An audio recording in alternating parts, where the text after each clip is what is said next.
Hello again and welcome to another edition of Bighorn Woodworks. My name is Paul and today I'll be showing you how I made this Spalted Maple and Rosewood small cake stand. Let's get started.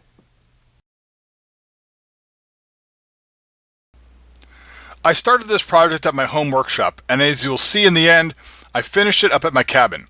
I spent a week up there turning projects for the upcoming Art in the Park show in central Wisconsin. In my next video, I'll be sharing some of the work I did while I was up there. The spalted maple came from a cousin who had the rough cut pieces sitting under a tarp by her barn. She gave me quite a few. Her only request was I turn something for her from the wood that I got. If you've ever worked with spalted maple before, you'll know that much of the wood tends to get very soft and brittle.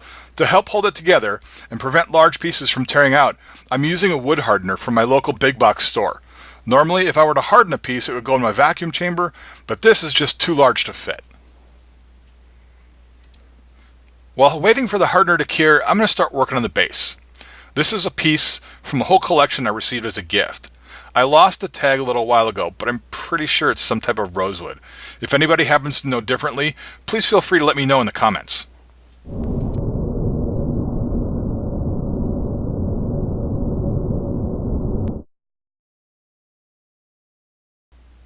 Excuse the ever-present vacuum and fluorescent light.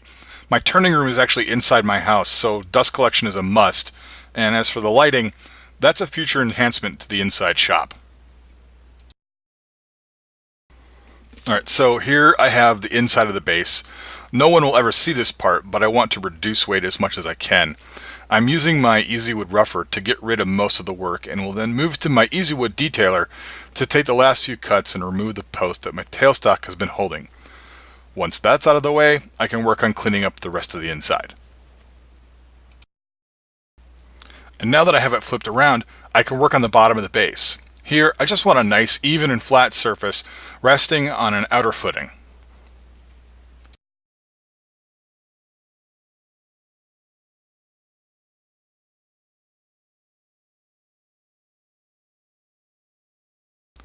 Once I'm happy with the bottom, I move up to the sides where I'll make a nice contour that meets up with the top half.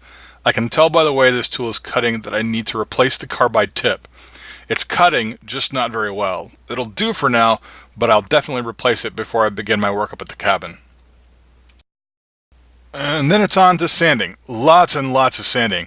I'm using the Robert Sorby sanding system. I bought this a few months back and can't tell you how much simpler this step of the process has been. There were several cracks that I believe were already there before I started working. I'm using a water-thin CA glue to fill these and prevent them from becoming a problem down the road.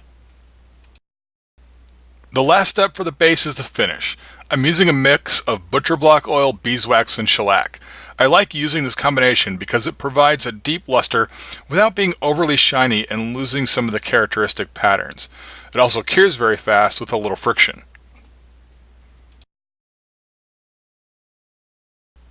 Alright, back to the upper half. The wood hardener has been sitting for a little more than 24 hours. I know it penetrated deep into the pores, but how far remains to be seen. Once I start removing the part that curves down to the base, I might need to reapply a little bit more. If only I had a larger vacuum chamber. Okay, enough daydreaming. I'm working on the top surface of the upper half. I'm just cutting away a little bit to make it flat before reversing it and cutting the contour to meet with the base.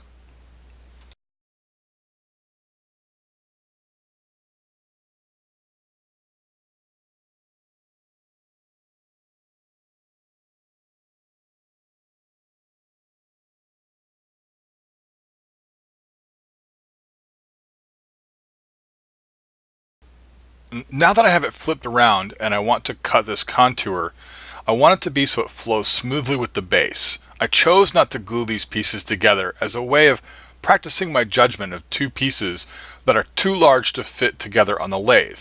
There's a future project in my head that would require me to do just that. Something small is good to work with, and the differing woods make an easier transition from one to the next. Well, I was right. The wood hardener didn't penetrate this deep. I'll cut as much as I can to get me close to the final shape, and then come back after the hardener has cured.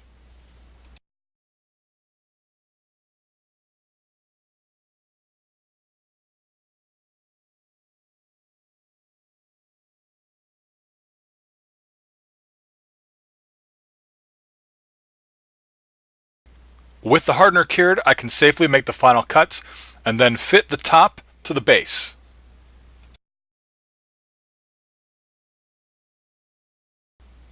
Top to the base.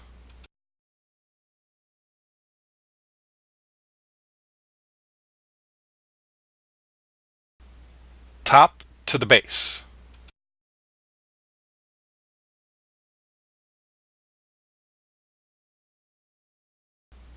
Top to the base. Top to the base.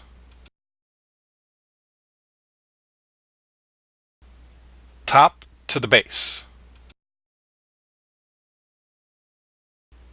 Alright, I'm just going to remove a little weight from the top by coring out the center section. Once that's done, then it's on to sanding, and sanding, and sanding. And after that, I'll remount the piece so I can finish with the flat surface and cut a groove for the glass topper.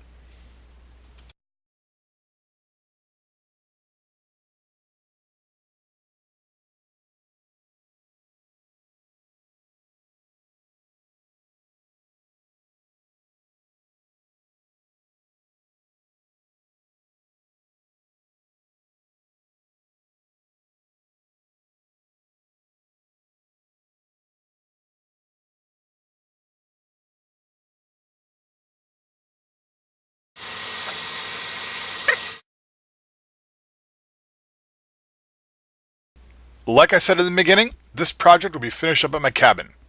Here I am, I'm all set up and ready to work on projects. I just need to apply my finish to the upper half, and I'm done with this cake stand.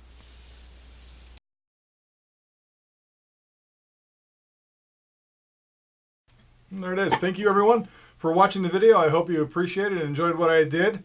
Very excited about this. This will be one of the pieces that I take to Art in the Park this year, hoping to sell that to somebody who really appreciates what I've done. Again, thank you for watching. If you're not a subscriber, please don't forget to hit like and subscribe. And also, make sure you follow me on Instagram. I'm trying to post there every single day. Until next time, take care.